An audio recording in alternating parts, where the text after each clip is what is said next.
Hello, beautiful mama. If you're experiencing shedding right now, this could be a normal thing or this could be a sign you do not want to ignore. In this video, I want to talk to you about the difference between postpartum hair loss versus genetic thinning and what you could do starting today to help resolve that.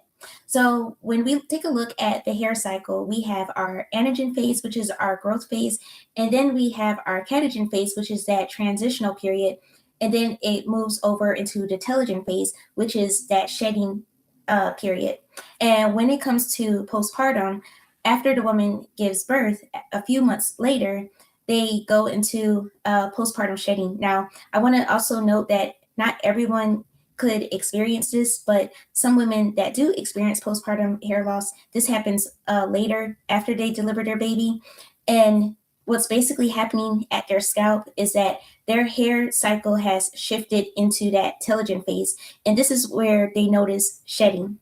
Now, a woman that experienced hair thinning or genetic thinning, this is basically, it doesn't matter if it's postpartum or not, their hair follicle at the scalp is constantly shrinking. And so it hasn't shifted to that telogen phase, but it's just shrinking regardless. So this says that there's an issue that's happening at the hair follicle and not necessarily with the cycle itself. So that is the difference when we look at the scalp. But now we're going to compare a difference when we compare both conditions on a chart. So I have written it out for you.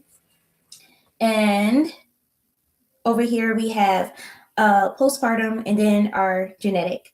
So at postpartum, the shedding can feel very sudden because your hair was flourishing at one point and now you're starting to notice clumps out of nowhere, like you're just combing your hair normal and then you notice like clumps of your hair coming out at a time. But it's like even shedding, so you don't notice like a bald spot here and there, but it's like shedding throughout your whole entire scalp. Another thing that's happening with the postpartum woman is that they notice that their shedding started around the 2 month to 4 month mark, and it eventually started to increase, but it started around that time, and they have a newborn baby, and so that's also what's happening. The good news is that this is temporary, and this has happened because of a hormone decrease. A hormone had dropped, and as we may know or may not know, estrogen, which is one of the main hormones, estrogen and progesterone, in pregnancy, it increases. And so that's one of the ways that we're able to support our baby. And after we deliver our baby, our hormones are now going back to its original level. And as that decrease, your whole body is trying to come back to its normal state of what it was before. And this is the change that happens as well when it comes to your hair. So that's postpartum. Now, the genetic person, they notice thinning, but they notice thinning gradually. They part their hair a certain way, and you're like, okay, that looks different. Like their part is widening. And they also notice that their hair is receding, especially around the temples, the edges is receding. They may also notice pattern thinning. So like that male pattern baldness, there's women pattern baldness. And so, yeah, they just notice like thin areas towards the top of the scalp and throughout. And so that's the change with genetic thinning. And so those are the difference between the two.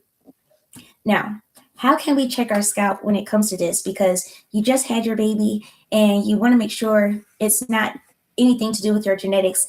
Well, one thing you could do is as you part your hair, you're looking for uniform density. And so if it's uniform as you part your hair, that means even on both sides and you don't see a change, it could just be postpartum that's happening. Like you're noticing the shedding, but you're also not noticing a big difference. It could just be postpartum. Now, if you part your hair how you normally part it, but you notice that the part is a little bit wider than before and it's a little bit thinner, this could be a sign of genetic hair loss. So now the next thing you want to look at is your hairline. Now this could be tricky because some people with postpartum, they don't see too much change with their hairline versus others, they could notice a big difference when it comes to their hairline, like receding and everything. And so with this, you kind of see the difference over time. Now, women with postpartum, they grow their hair back and they have that same thickness.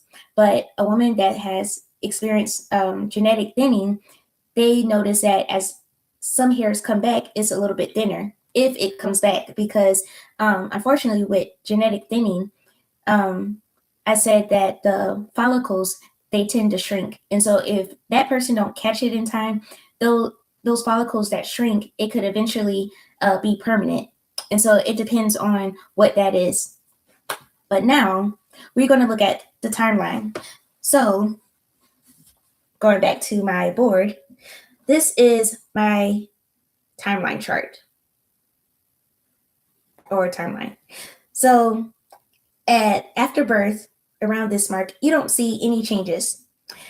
And then around 2 to 4 months postpartum, you start to notice some shedding. Okay. And you still don't know the difference if you're experiencing postpartum or genetics, but you're noticing some shedding.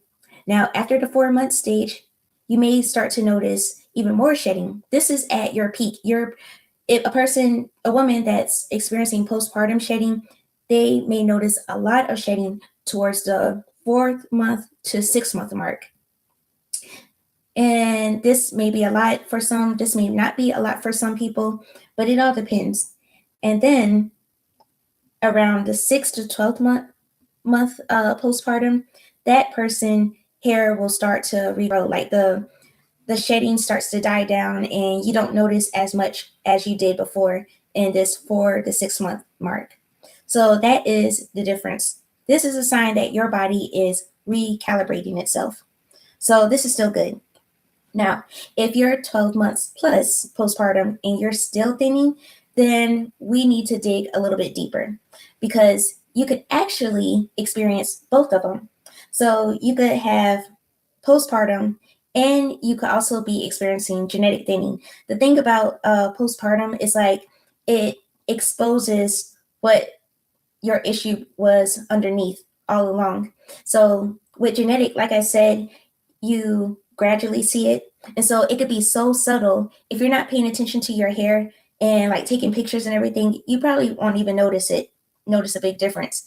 But let you get postpartum hair loss, and then you start to see some changes with your hair. Like it's not returning back as you thought it would. It could just be not just this, but this on top of it, genetic thinning as well. And so that's how both of these things can be happening. Now, over here, I have another diagram, and this is a normal hair follicle. So it's um, nicely rooted into the scalp. It's receiving its nutrients and oxygen into the scalp. And this right here is a hair follicle that has shrunken. And so eventually, as it loses its nutrients and oxygen, the hair follicle starts to shrink. So it's like slowly moving up the scalp. Now, this one that I drew, this is a hair follicle that is it's also shrinking, but it's also having shedding that's happening at the top as well. So a person, they could be going through both things at the same time. It's not fun, but this is also a case as well. And so, what can cause this? How can a person experience genetic thinning and postpartum hair loss all at the same time?